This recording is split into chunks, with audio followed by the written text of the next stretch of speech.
Continuing education is an all-encompassing term within a broad list of post-secondary learning activities and programs. The term is used mainly in the United States and parts of Canada. Recognized forms of post-secondary learning activities within the domain include degree credit courses by non-traditional students, non-degree career training, workforce training, formal personal enrichment courses, self-directed learning and experiential learning as applied to problem-solving. General continuing education is similar to adult education, at least in being intended for adult learners, especially those beyond traditional undergraduate college or university age. However, it is not normally considered to include basic instruction, such as literacy, English language skills, or programs such as vocational training or GED preparation. Instead, as the term suggests, it is assumed that the student already has a college education and is simply continuing it.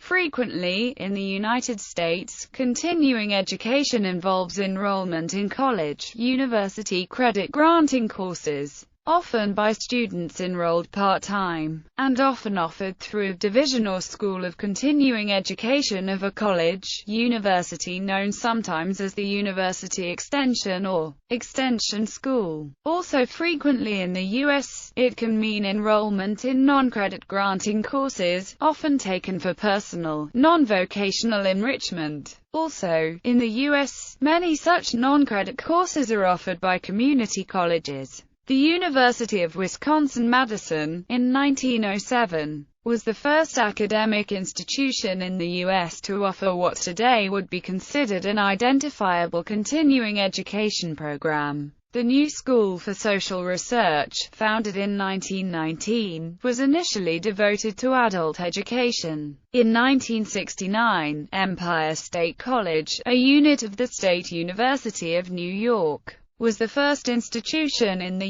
U.S. to exclusively focus on providing higher education to adult learners. In 1976, the University of Florida created its own division of continuing education, and most courses were offered on evenings or weekends to accommodate the schedules of working students. In the spring of 2009, EduVentures, a higher education consulting firm, released the results of a study that illustrated that the recession had made a significant impact on the views of prospective continuing education students. A survey of 1,500 adults who planned to enroll in a course or program within the next 2 years determined that while nearly half of respondents believed that the value of education had risen due to the recession, over two-thirds said the state of the economy had affected their plans to pursue continuing education. For professionals within the domain of continuing education, professional continuing education is a specific learning activity generally characterized by the issuance of a certificate or continuing education units for the purpose of documenting attendance at a designated seminar or course of instruction. Licensing bodies in a number of fields impose continuing education requirements on members who hold licenses to practice within a particular profession. These requirements are intended to encourage professionals to expand their foundations of knowledge and stay up to date on new developments.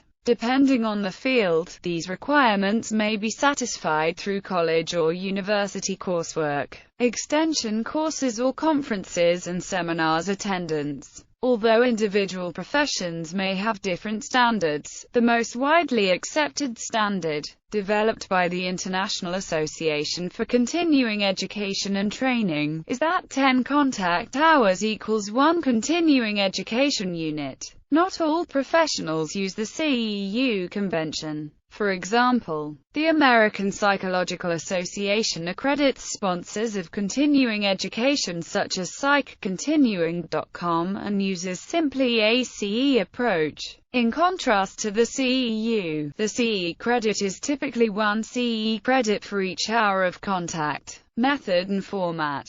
The method of delivery of continuing education can include traditional types of classroom lectures and laboratories, However, many continuing education programs make heavy use of distance learning, which not only includes independent study, but can also include videotaped, CD-ROM material, broadcast programming or online education, which has more recently dominated the distance learning community. Many universities such as Southern New Hampshire University and University College University of Denver have begun to offer hybrid courses. These courses offer adult learners the option of having in-classroom and online learning. Online courses have brought the possibility of obtaining an affordable college education to many of those to whom it was previously out of reach. In addition to independent study, the use of conference-type group study, which can include study networks as well as different types of seminars, workshops, can be used to facilitate learning. A combination of traditional, distance, and conference-type study, or two of these three methods, may be used for a particular continuing education course or program.